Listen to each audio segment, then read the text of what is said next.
Mpendwa mtazamaji wangu, ninakusalimu katika jina la Yesu. Leo tena ninamshukuru Mungu kwa kupata neema ya kuweza kuongea na wewe kwa dakika chache. Ninatamani kushare na wewe neno la Mungu kutoka kitabu cha Wakorintho wa pili sura ile ya 12 mstari wa 7 tutaenda mpaka wa 10. Tutasoma. Anasema, na makusudi nisipate kujivuna kupita kiasi kwa wingi wa mafunuo hayo, nalipewa mwiba katika mwili, mjumbe wa shetani, ili anipige nisije nikajivuna kupita kiasi. Sema, kwa ajili ya kitu hicho alimsihi Bwana mara 3 kwamba kinitoke.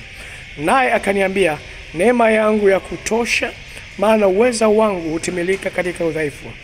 Basi nitajisifia udhaifu wangu kwa furaha nyingi, ili uweza wa Mungu au uweza wa Kristo ukae juu yangu. Bwana Yesu asifiwe. Haya ni maneno ya mtume Paulo. Anasema Mungu alimpa mafunuo, kujua mafunuo yaliyopita kawaida ya binadamu. Mahali pengine anakuambia kwamba alienda mpaka mbingu ya 3, mahali pa juu, na akapewa mambo ambayo yasijuzu hata mwanadamu kuweza kuyafahamu. Lakini shetani alimpa mjumbe katika mwili wake. Hajawa wazi zaidi ya specific, lakini ni kitu ambacho hakikuwa kizuri kwenye mwili wake. Anasema katika jambo hilo alimuomba Mungu zaidi ya mara 3 kwamba kimtoke, lakini Bwana akamwambia, neema yangu ya kutosha, maana uweza wangu watimilika katika udhaifu. Asubuhi leo nataka nikwambie kwamba hiyo neema ya Mungu ni kubwa. Hiyo neema ya Mungu inafanya kazi kwa namna ya ajabu. Hiyo neema ya Mungu ni uwezo wa Mungu kukutoa kutoka kwenye madhaifu ya namna mbalimbali, kukutoa kwenye changamoto ya namna mbalimbali. Hiyo neema ya Mungu ndio inayoweza kumstahilisha mtu, inaweza kumpa mtu kibali kisicho cha kawaida. Hiyo neema ya Mungu ndio inaweza iliyosababisha hata Mungu kutupenda kwa namna ya kipekee ya ajabu, na hata sisi tukafanyika kuwa watoto wa Mungu. Hata sisi tukaweza kusamehewa dhambi zote na tukaweza kuhesabiwa haki mbele za Mungu.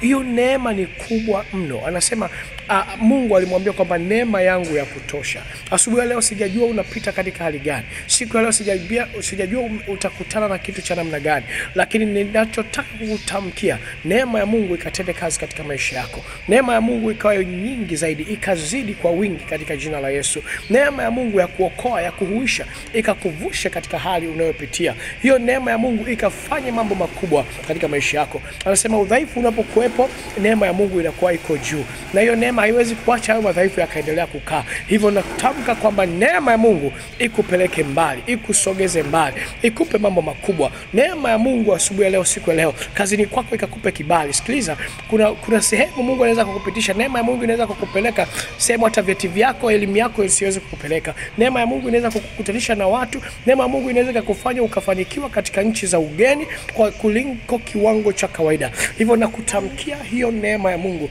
ikafanye makubwa, ikatende makubwa katika maisha yako. Unapoenda siku ya leo katika kazi zako, katika biashara zako, katika kila chochote unachokifanya, katika iwe ni shuleni, kila mahali, neema ya Mungu ikupeleke mbali. Neema ya Mungu ikupe hiyo nafasi. Neema ya Mungu ikupe kibali na uwezekano, vile visivyowezekana Mungu akakufanye vikawezekane kupitia neema yako, na kuombea hiyo neema ikazidi katika maisha yako katika jina la Yesu. Amen. Ukafanikiwe na kubarikiwa katika kila unachokifanya. Kila magonjwa na udhaifu Mungu akauondoshe mbali katika jina la Yesu Kristo. Ukafanikiwe, ukazidi kuenea katika nchi kwa Yesu Kristo Bwana wetu. Amen.